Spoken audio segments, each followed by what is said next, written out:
laidos partneriai Vilbra, foto video prekių ir paslaugų lyderiai Lietuvoje. www.vilbrafoto.lt. Toliau laidoje tęsiame pažintį su Vilniuje vykusio 4. tarptautinio Bekelės filmų festivalio filmais.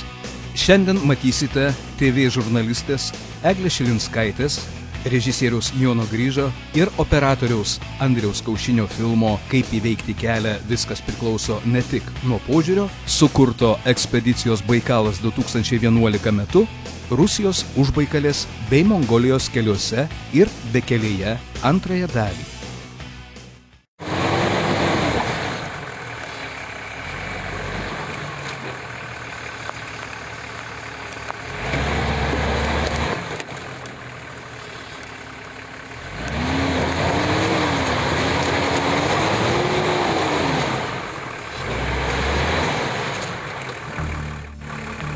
Gervinsi. Kelio tai nėra, va, išplauti. Gal baidarikas įsimetės. Duosim dar virvės, jeigu mažai. Taip. Gerai, trosas viskas.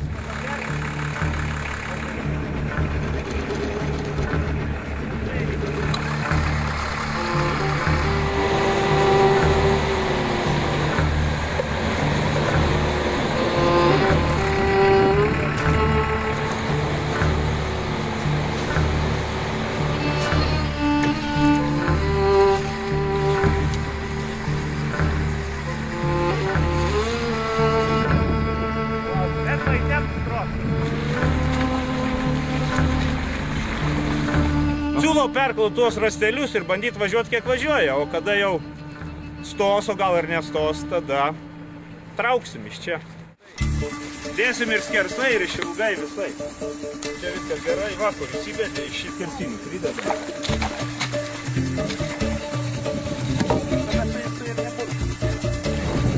Sergiai, nemėtyk. Daugiau gazo, daugiau. Laikyk gazą, laikyk gazą.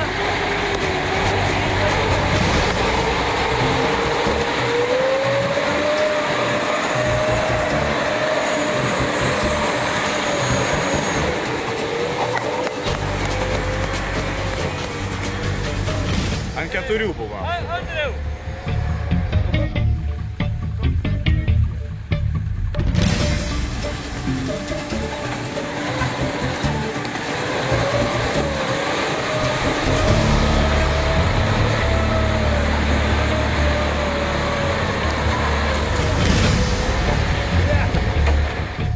Spaudimo nematau, visada buvo normalus, atrodo panašiai ir liko, o to adrenalino, matyt, padakrauja pasirkuliavo.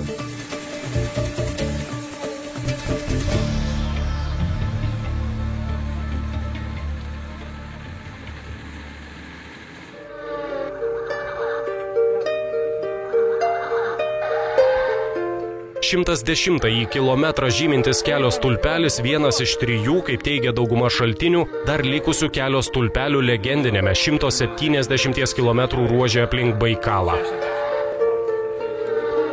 Vilnius 8741. 8741 km.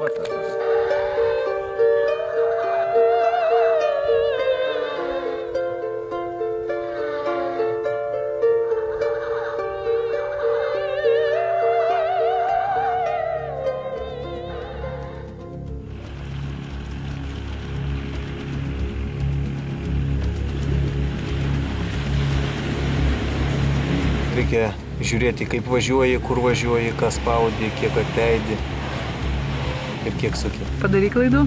Taip. Keletą. Gal į vieną akmenį atsidūriau, į kitą atsirėmiau, ant kitą užvažiavau, bet šiaip visumoje viskas kol kas yra labai gerai. Iš tikrųjų techniką saugau ir stengiuosi, kad mes grįžtumėm namo.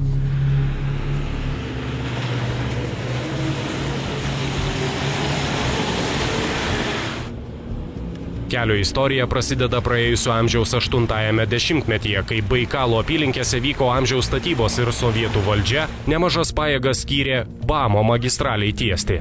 Statyboms reikalingos medžiagos žiemą būdavo gabenamos per užšalusį gėlavandenį ežerą, bet 74-5 metų žiema pasitaikiusi itin šilta ir Baikalas neužsiklojo ledu. Skubiai imta ieškoti išeičių ir galiausiai nutarta skintis kelią per Šiaurės Mujos ir Barguzino kalnagubrius.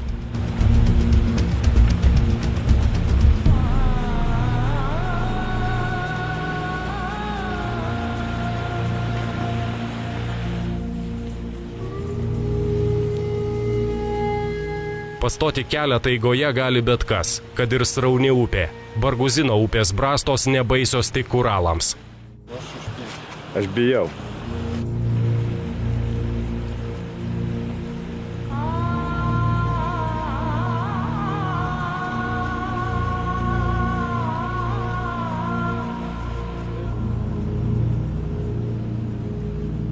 Lėtai, betrauk, lėtai!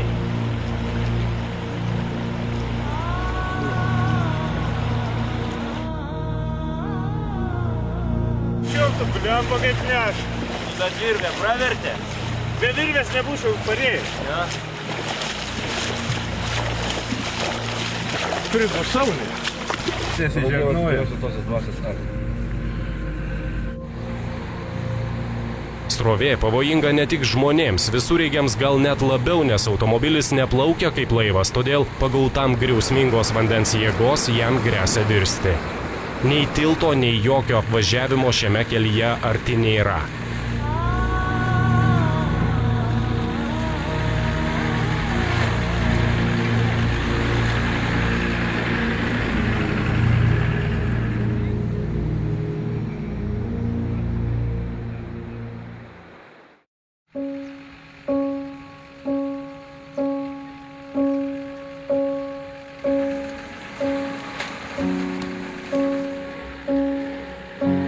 Legenda apie 110 kilometrą sunkiausią Baikalo apylinkių ruožą, kurį aplenkęs neturi teisės sakyti, kad apvažiavai giliausią pasaulio gėlavandenį, metai po metų paįvairina naujos istorijos. Apie kliūtis, su kuriomis teko susidurti. Apie sunkumus, kurie pasirodė netokie baisūs, kaip žadėjo vaizduotė. Ką, rizikuoja?